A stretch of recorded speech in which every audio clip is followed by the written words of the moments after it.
ठीक है। अब हम एक दूसरे के दानियाल एक साहब, दूसरे आप के क्या हम सूझ collectively बन के एक सोचते दूसरे हुए के पुतली इमरान खान से किसी तरह की किसी तरह के मुज़ाकरात कर सकते हैं?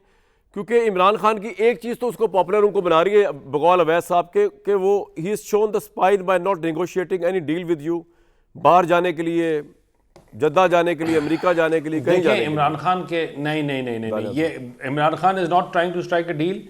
इमरान खान का हमेशा सियासत में दो ही तरीके रहे हैं, या गिरबान या पाँव।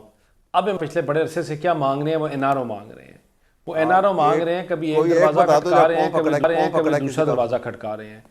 ठीक है ना, आपका जो ये अब जो हैं ये लोग पाँव पे गिर के एनआरओ मांग रहे हैं, और जब इनको एनआरओ देने के लिए तैयार कोई नहीं था तो फिर ये स्टेटमेंट्स देने शुरू कर देते हैं, फिर ये चीज़ें कर देते हैं। मुझे बताएं कि जो आपके सामने हो रहा है वो अभी तक लोग घंटापुर का इंतजार कर रहे हैं बैठ के इस्लामाबाद में। लेकिन ख्वाजा आसिफ भी कह रहे हैं कि दरपर्दा बड़ा काम हो रहा है मुस्लिम लीग की रिहाई पे, ये तो बताएं ना सर। आप तो खुद कह रहे हैं कि मामला आपके हाथ से निकल रहा है। इसलिए कह रहे हैं कि इमरान खान सर, इसलिए हमारे हाथ से नहीं निकल रहा। वो ये क्या कह रहे हैं कि इमरान खान या गिरबान या पाँव, और अब जब पाँव पे पड़ा हुआ है तो एनआरओ मांग रहा है। एनआरओ तो एनआरओ उसको तभी मिलेगा जब कोर्ट्स के सामने चीज़ें आएंगी, चीज़ें आगे चलेंगी। अब वो एनआरओ के मुंतज़िर हैं। देखिए इमरान खान को क्या करना चाहिए, खुदा से माफ़ी मांगनी चाहिए, अल्लाह के आगे सजदा करके तौबा करनी चाहिए। जो फिरौनियत, जो बातें, जो काम ये करते रहे ना, इनके साथ कोई भी ज्यादती नहीं कर रहा। ये सिर्फ इनको जो अपनी बातें करते हैं ये उसकी खा रहे हैं। और मैंने बताया ना कि सियासत में जो तमाम पॉलिटिकल पार्टीज़ हैं वो हमेशा उनकी कोशिश रही है कि अपने पॉलिटिकल लोगों को बचा कर साथ लेके चलें, लेकिन इनकी हट धर्मी, इनकी बातें, इनकी चीज़ें कि मैं फ़लाँ का एसी उतारूंगा, फ़लाँ का पानी बंद करूंगा, फ़लाँ की रोटी बंद करूंगा, वो आपका पॉइंट आ गया।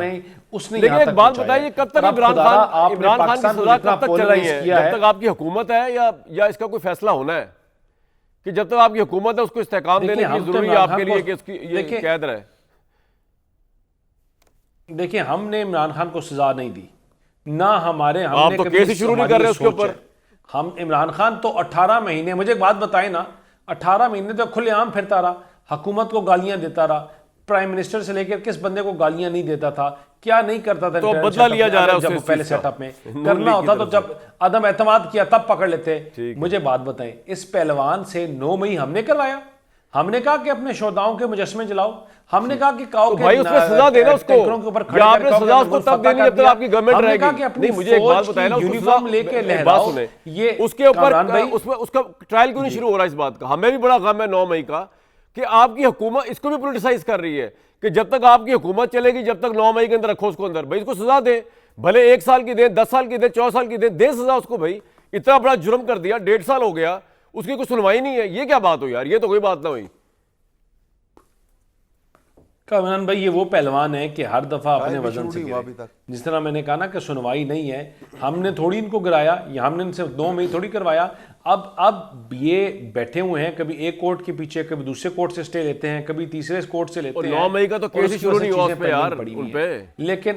लेकिन नहीं, वही ना, मैंने कभी एक कोर्ट से लेते हैं, कभी दूसरे से जाते हैं, कभी तीसरे पे भागते हैं, कभी कहते हैं मिलिट्री कोर्ट्स में होगा नहीं होगा। आप जरा तमाम मेरी बात तैयार पड़ी हैं। इसने अल्टीमेटली भाई प्रोग्राम के बाद अल्टीमेटली जो इनका फेट है कब शुरू करना है, और आपने क्या अपनी पॉलिटिकल हुकूमत के सर्वाइवल तक इस केस को लटकाए रखना है, या हमने 9 मई का केस अंजाम शुरू कर दिया था कामरान भाई, हमने उसी दिन शुरू कर दिया था, हमने उसी दिन शुरू कर दिया था 9 मई का केस।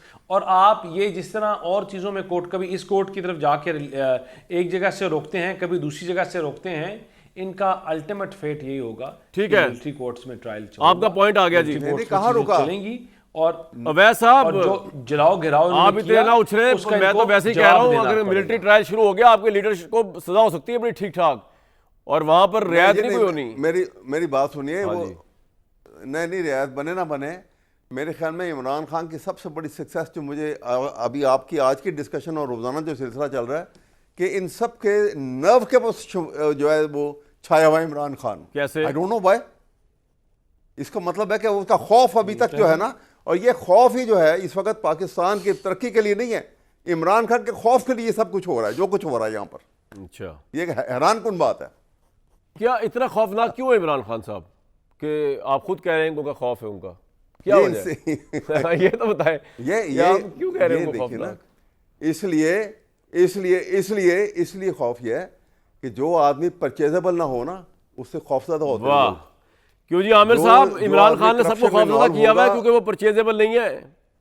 जरा मुखालफिन की भी राय ले लेना यार अवैध साहब, अब आपके हक में तो पूरा शो नहीं कर देना यार। ना मुखालफिन की आप अपनी पार्टी बनाएं, खुद मुझे मुखालफत में मत डालें, मेरा अपना असूली मौका। अच्छा। इमरान खान, हाँ बिल्कुल, मैं आपको बिल्कुल, सियासी आपके मुखालिफ नहीं तबसरे कह के रहा, ऊपर मेरा भी उनका तबसरा है ना, आर्गुमेंट का मुखालिफ कि कह रहा आपको- हूं। हाँ, नहीं, आप अपनी बात करें, मैं अपने आर्गुमेंट उनकी अदलिया के ऊपर मैंने दिए। देखें, इमरान खान ने कब नहीं कहा कि मैं फौज से मुज़ाकरात करना अच्छा चाहता आमिर हूं। भाई एक ब्रेक ले वो लो। इनसे तो बात ही नहीं करना चाहते वो सियासतदानों आपका से। दोस्त प्रोड्यूसर कह रहा है देखें, अब ब्रेक आप ले ले। भागे, नहीं भाग रहा, मैं नहीं भाग।